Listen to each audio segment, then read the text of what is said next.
नमस्कार दोस्तों, स्वागत है आपका हमारे इस चैनल धूप धुनुची आरती में। दोस्तों, आज ये जो वीडियो मैं बना रहा हूँ यानी कि द्वादश दीपक निवेदन के ऊपर, यानी कि 12 दीपक, द्वादश दीपक अर्थात जो है 12 दीपक निवेदन के ऊपर। दीपावली के समय मैंने वीडियो बनाया था, उसमें जो है आप लोगों को 28 और 21 दीपमालाओं के विषय में मैंने बताया था कि माता लक्ष्मी को हो या फिर कोई भी पूजा में हो, माँ अन्नपूर्णा की पूजा हो, कोई भी पूजा में हो, 21 या 28 दीप जो है वो आप प्रदान कर सकते हैं। पर मैं एक्चुअली जो है कुछ दिन पहले मेरे एक फ्रेंड के जो है फ्लैट में गया था, तो उनके पूजा के लिए उनका 2 BHK का फ्लैट है। तो एक तो उन्होंने स्टडी आदि के लिए रखा है, उसमें एक सिंगल बेड आदि भी है, अगर कोई आए तो वहाँ पर जो है आराम आदि कर सकते हैं या फिर रह सकते हैं, इस प्रकार का सोच कर ही रखा होगा। तो उसी में ही जो है एक दीवार में उनके भगवान भी है, अर्थात पूजा घर भी है। तो बहुत अच्छे से उन्होंने जो है उसके व्यवस्था किए हैं और अलग जो भी सारी चीज़ें हैं उसे अलग रखते हुए पूजा के जो दीवार है वहाँ पर बहुत ही सुंदरता से, दीवार जो है एक कोने का ही है, पर बहुत सुंदरता से व्यवस्थित किया हुआ है। तो एक चीज़ जो है मुझे वो बोल रहे थे कि लक्ष्मी पूजा उनके घर जब हुई तो 21 दीपक जलाना भी थोड़ा मुश्किल हो गया, क्योंकि अगर 21 दीपक आदि वहाँ पर जला रहे हैं तो वहाँ पर जो कि देखिए सभी के पास तो ऐसे दीप पात्र आदि जो है वो ना भी हो सकते, मतलब इस प्रकार के मेरे पास मान लीजिए 5 दीपक का, एक 7 दीपक का है, तो मैं 2 जला लेता हूँ तो वो 12 दीप हो जाता है। पर सभी के पास ये होना संभव नहीं है, पहली बात जो है। तो वो सामने इस तरह से दीप सजाते हैं, तो उसमें क्या होता है, कई समय 21 दीप आदि जलाना भी काफ़ी मुश्किल होता है। तो उन्होंने मुझसे पूछा कि क्या ऐसा कोई विधान आदि है कि जिससे जो है इससे कम वाले दीप भी जो है वो प्रज्वलन किए जा सकते हैं। तो मैंने आकर जो है कुछ मेल जब मैं चेक कर रहा था तो वहाँ पर भी कई लोगों ने मुझे जो है ये कहा है कि दादा देव दीपावली पर अगर हम जो है 21 से कम दीपक जला पाए तो वो कितने संख्या में होंगे। वैसे तो देखिए 108 भी शायद हर कोई जला लेंगे, इतना भी कोई बहुत बड़ी संख्या नहीं है 108 प्रज्वलन करना जो है दीप।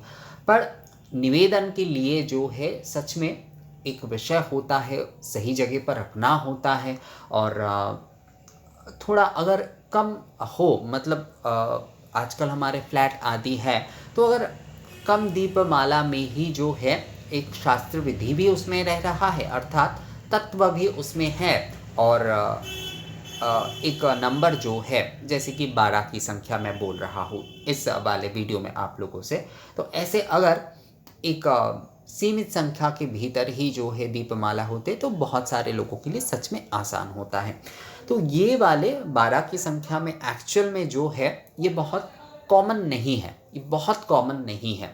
ये कॉमन क्यों नहीं है? क्योंकि ये 12 दीपमाला की विषय जो है वो तो है, 12 दीपमाला को जो है नित्य पूजा के लिए जो है, नित्य पूजा में जो लोग दीपमाला निवेदन करते हैं, 12 दीपमाला असल में जो है वही करते, खासकर कई शाक्त जो साधक होते हैं या विशेष आराधक होते हैं, वो नित्य दिन जो है, नित्य प्रतिदिन माँ को जो है सुबह की पूजा के समय जो है ऐसे 12 दीपक प्रदान करते हुए जो है, और उड़ीसा आदि में 10 दीपक भी दिए जाते हैं शायद, क्योंकि एक जो है मैं पढ़ रहा था कुछ दिन पहले, उसमें जो है 10 बाती का दीप प्रज्वलन करके आरती करने का वहाँ पर चलन है। 10 बाती का दीप जो है उनके वहाँ पर मिलता भी है, उनके वहाँ पर जो है मिलता भी है, पीतल वाले जो आरती दीप होते हैं उसमें 10 बाती का मिलता भी है उनके वहाँ पर।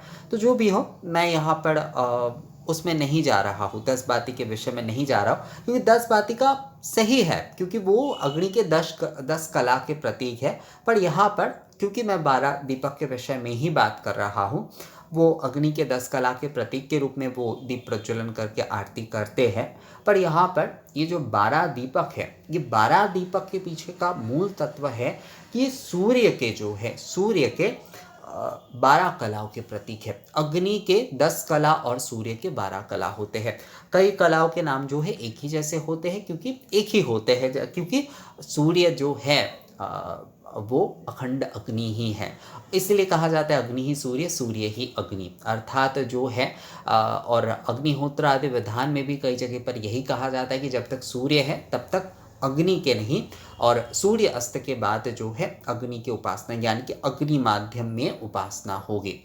और कई जगह पर कहा गया है कि नहीं, त्रिसंध्या ही जो है अग्नि के ही उपासना होंगे, क्योंकि सूर्य और अग्नि जो है वो एक ही है, तो अग्नि के उपासना जो है वो किए ही जा सकते हैं, कोई समस्या उसमें नहीं है।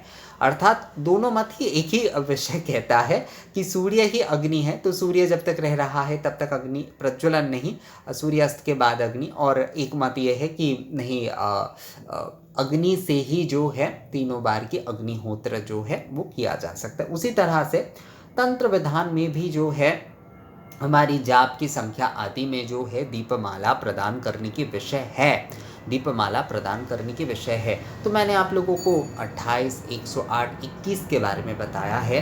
तो 12 ये जो दीपमाला है, ये देखिएगा हमारे जैसे माता लक्ष्मी के द्वादश नाम, माता अन्नपूर्णा के द्वादश नाम पाठ किए जाते, तो द्वादश नाम जो है ये तंत्र विधान में भी आते हैं। और द्वादश की संख्या में जो है गायत्री मंत्र जाप करने का भी विधान है, देवी गायत्री मंत्र आदि जाप करने का भी विधान है। और सूर्य के, भगवान सूर्य के जो है सूर्य तेज के जो है 12 कला है, तो इसीलिए 12 दीपक यानी कि द्वादश दीपक प्रज्वलन करके जो है वो निवेदन किया जा सकता है। मंत्र बस थोड़ा सा चेंज होगा, उसमें जो है कहा जाएगा कि द्वादश शंख का दीपमाल्य, द्वादश शंख का दीपमाल्य, ये कहते हुए जो है द्वादश दीप निवेदन किए जाएंगे। तो द्वादश दीप निवेदन की जो तत्व है वो जाप के तंत्र अनुसार अगर हम देखें तो उसमें अगर हम मतलब आगम के विधान के अनुसार, शास्त्र विधान से देखें तो उसमें जैसे कि गायत्री मंत्र आदि जो है 12 बार जाप करने के विषय में कहा गया है। भगवतियों के द्वादश नाम और द्वादश नाम से पूजन, द्वादश नाम पाठ के विषय में कहा गया है। द्वादश उपचार से पूजन के विषय में कहा गया है। और द्वादश दीप असल में जो है वो सूर्य के 12 कलाओं की यानी कि द्वादश कला के जो है वो प्रतीक है। तो इसलिए सबसे कम वाले संख्या में अगर आप जो है दीप निवेदन करना चाहते हैं तो आपको 12 दीपक करना चाहिए। ये आप विशेष दिनों में भी कर सकते हो और नित्य कर सकते हैं, क्योंकि 12 दीप का विधान मूलतः जो है, जहाँ तक मुझे दिखा दोस्तों, जहाँ तक मुझे मिला, 12 दीपमाला निवेदन के विधान जो है वो मूलतः जो है वो नित्य पूजा में है। तो आप नित्य पूजा में भी जो है 12 दीप निवेदन करते हुए ये जो है आरती कर सकते हैं। और विशेष पूजा के दिनों में अगर आप 108, 28, 21 दीपक आदि नहीं कर पा रहे हैं तो वहाँ पर भी जो है आप द्वादश दीप प्रदान करते हुए जो है, द्वादश दीप प्रदान करते हुए जो है द्वादश दीप निवेदन करिए, आरती करिए। विशेष पूजा के जो है उसमें आप 108, 21, 28 कर पाते हैं तो बहुत अच्छी बात है, नहीं कर पा रहे हैं तो क्या आप दीपमाला प्रदान ही नहीं करेंगे? अवश्य करेंगे। वहाँ पर जो है आपको 12 दीप प्रज्वलन करके निवेदन करना है। तो आप द्वादश दीप यानी कि 12 दीप प्रज्वलन करके कोई भी पूजन में आप निवेदन कर सकते हैं, दीपमाला आप निवेदन कर सकते हैं। द्वादश दीपमाला यानी कि 12 दीप जो है वो, तो द्वादश शंख का दीपमाल्य, ये मंत्र से जो है वो बस आपको निवेदन करना होगा। तो द्वादश दीपमाला प्रज्वलन करके कोई भी पूजा में, आप नित्य पूजा हो या फिर कोई भी विशेष पूजा में जो है आप द्वादश दीपमाला निवेदन करिए और जो है आप आरती करिए दोस्तों। तो दीपमाला की ये वीडियो आप लोगों को कैसा लगा मुझे जो है कमेंट्स करके ज़रूर बताइएगा। सबसे कम संख्यक की दीपमाला में 12 दीपमाला जो है वो आप यानी कि द्वादश दीपमाला आप निवेदन कर सकते हैं। तो ये वीडियो कैसा लगा मुझे कमेंट्स करके ज़रूर बताइएगा। मिलते हैं आपसे अगली वीडियो में, तब तक के लिए नमस्कार।